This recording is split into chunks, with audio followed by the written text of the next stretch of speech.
It's time for another underwater color correction tutorial with some footage that I received from one of you guys. Let's do this.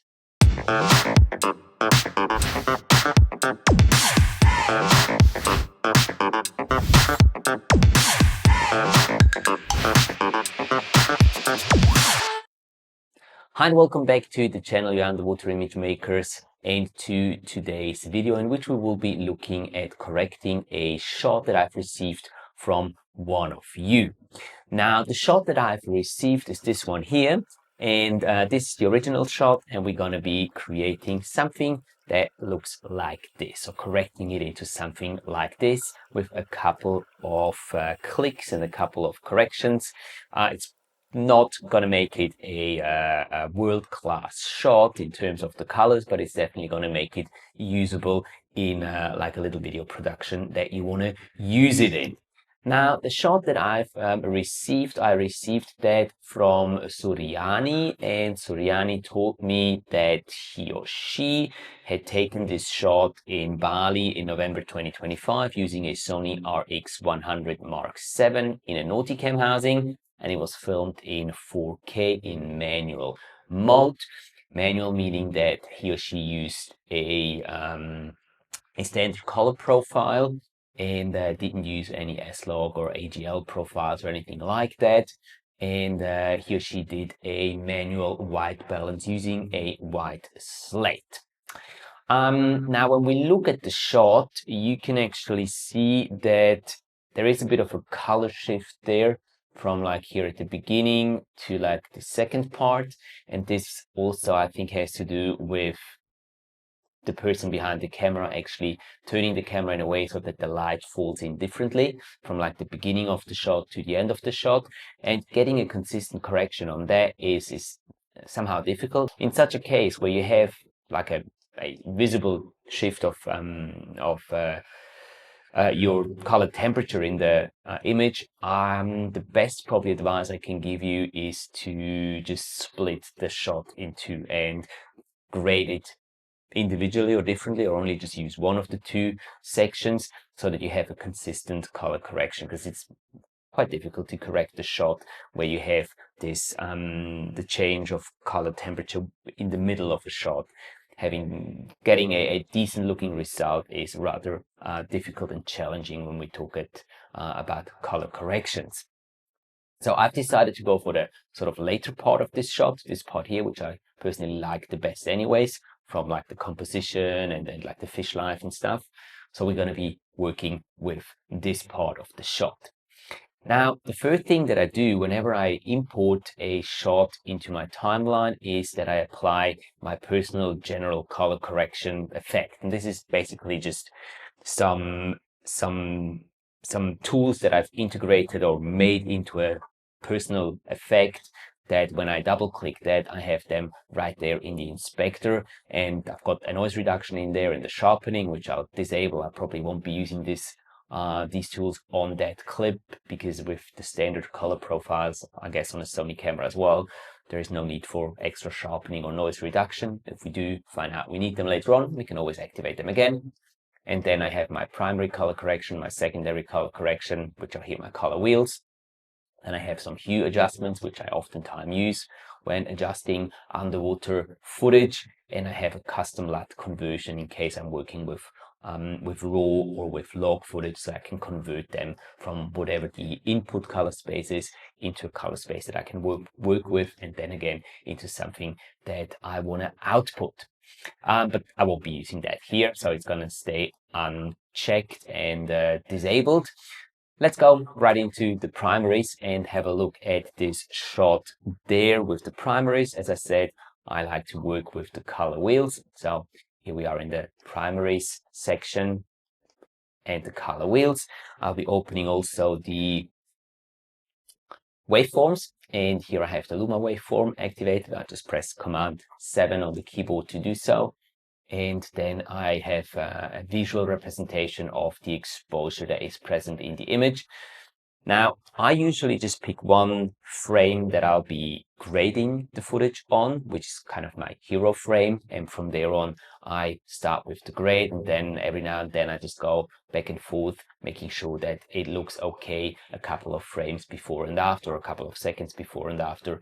But I usually do my corrections on one specific frame that I pick. Right, so let's have a look here. What I usually do on the primaries, I usually bump up the contrast a little bit on a global scale. Here I would probably increase and bring up the midtones a little bit. And here I'm really just working with exposure. So primaries for me is always exposure and contrast. So bringing that up a little bit, then I'll bring down the shadows a tiny bit and maybe even bring up the highlights just a tad. And if we now look at this, yeah, looks a little brighter than before, but that was really just the start. Then let's go into the secondaries, activate those. And now I'm going to be changing here to the vector scope. And if we look at the vector scope, this is just showing you the distribution of the different color channels. And you can clearly see that all of our colors are in sort of the blue and magenta area. We don't really have any of the colors in the red, yellow, magenta section really. And that's quite typical for deep water, underwater shots. This was shot in 27 meters apparently, and from what I'm seeing, without any light. So that makes it a little dull. And for some reason, the manual white balance didn't really work on this shot too well, because this just simply doesn't really show any red color information. But that could also be because it was like that down there. It was that dark and bluish. And the way how you can get a workaround here is if you, well, use lights underwater. And if you do your manual white balance, I would suggest to use a gray card rather than a white card. It's going to give you more accurate results, because a manual white balance is usually meant to be done with a gray card. An 18% gray card is usually best.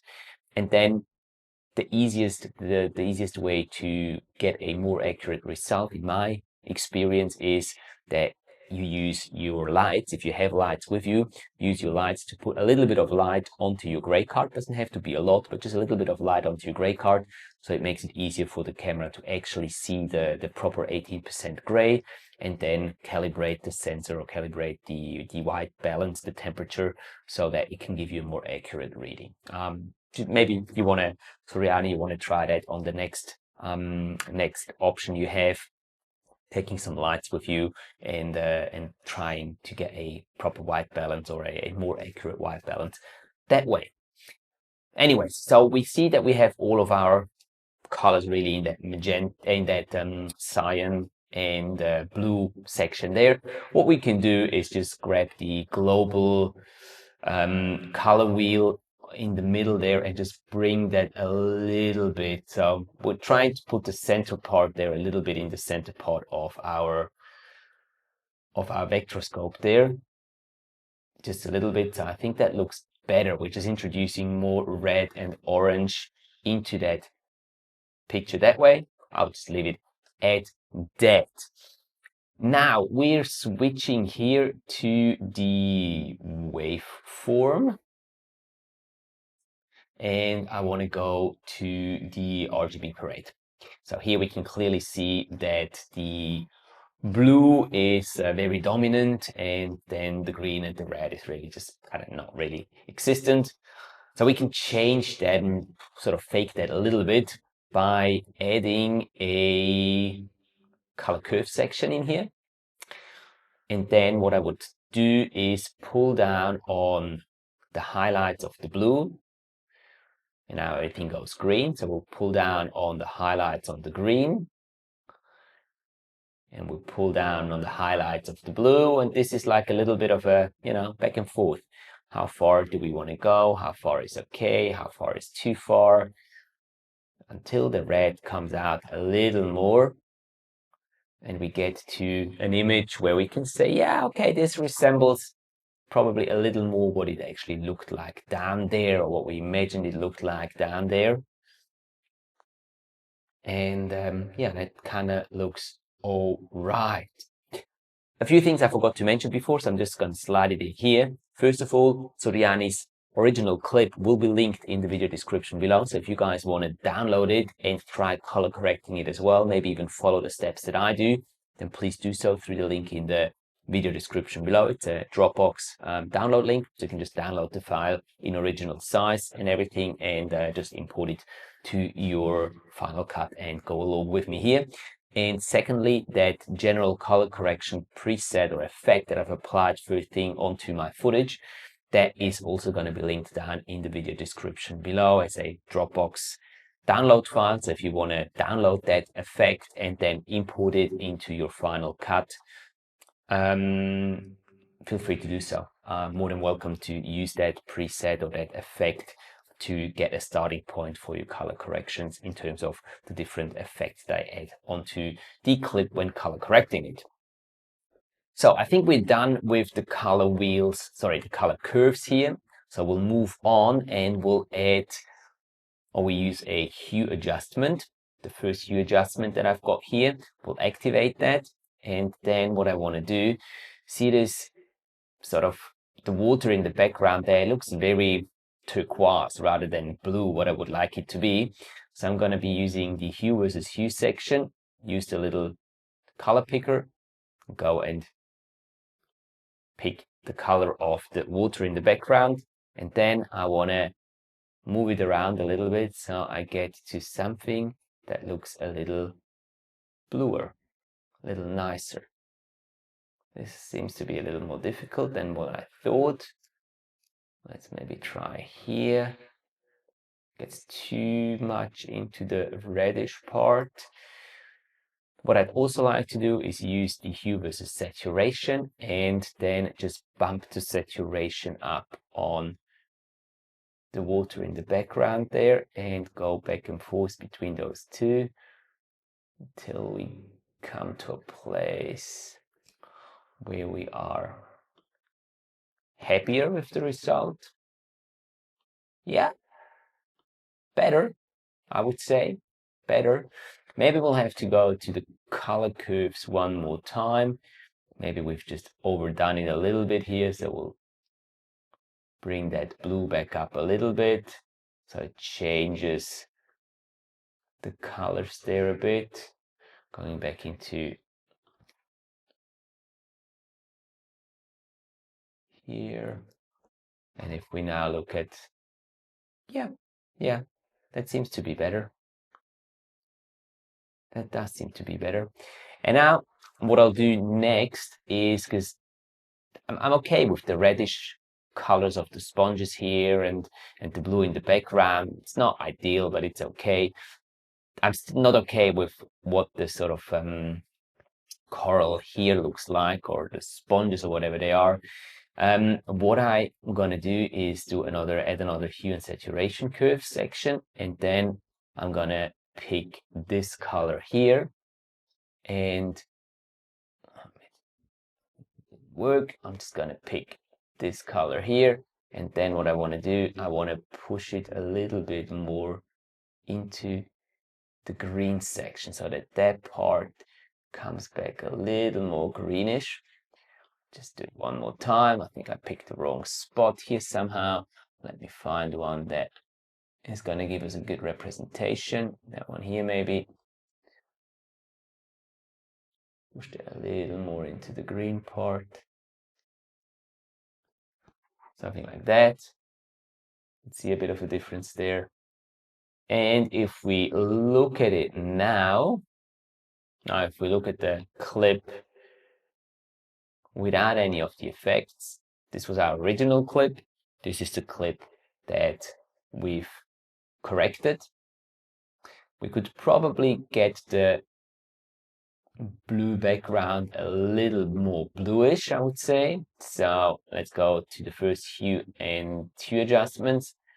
And if we go in there, we can, oh, sorry, not the hue adjustments, my bad. We go to the color curves, and here we could probably just bring up the blue a little more so that we get it to somewhere where it's a little more intense on that, in those highlights. And if we look at it now, yeah, well, I mean, it's not a award-winning shot or an award-winning color correction, but I think it's something that is okay-ish. If we look at it a little larger, so this is what we had to start off with. Disable all the effects. This is what we had to start off with, and then with the effects applied, this is what it looks like. And yeah, as I said, no magic, but I like especially the the front part with the sponge, as it looks pretty red pinkish as it would look underwater. Then the other parts are okay-ish, but certainly we could work on them a little more to make them just look a little nicer. Maybe just do a bit more of the saturation in this section. Yeah, something like that. So another option that you could always try with a shot like this is, and I'm just gonna disable all of the effects that we've had here, and we'll have to disable them separately, and just add a new, there's a color wheel section. And what we'll try to do here is try to do and desaturate it completely so we can make it into black and white. I find that also to be a good option. I know it doesn't really fit into a lot of video projects, but if you want to have a standalone shot and you just can't really get it to work with the colors the way you like it, then it could always be a good way to do a black and white version of it, because then you kind of get away with the shot being completely blue, because you don't really see that in the black and white version. And then here, obviously, you could pimp the exposure a little bit. You can make it a little bit brighter here, bring down the shadows, just pimp it a little bit so that it looks a little nicer with the contrast. And that could also be an option that you might want to go for in a shot like this. So, Suryani, thank you very much for sending this shot over and letting me color correct it. Not an easy shot to color correct. Hopefully I was able to give you a few hints and tips on how you can approach such a color correction in the future. That hopefully that goes for everyone else out there as well. I hope this video was useful to you and you got some benefit out of it. If that's the case, let me know in the comment section below. If there's any questions about this specific color correction or any other color corrections, let me know in the video description, better in the comment section, I'd say, as well. And if you have a clip that you would like me to color correct within this series, then please do let me know. Send me an email to contact@matthiaslebo.com and please send me as much information about that clip as possible. Ideally is a download link from like WeTransfer, Swiss Transfer, Dropbox, Google Drive, whatever you have, where I can download the original file in the original quality and resolution. Then just let me know what camera it was taken with, where it was taken, what depth, as much information as you possibly can give me is useful, so I know what I'm working with when I'm in the process of color correcting your clip. So if you want to do that, you're more than welcome. I look forward to receiving many of your clips for future episodes here on the channel. And in the meantime, if you want to learn how you can match the clips of two different cameras together, have a look at this video over here next. Thanks for watching, guys. Have a fantastic week, and I will see you in the next one.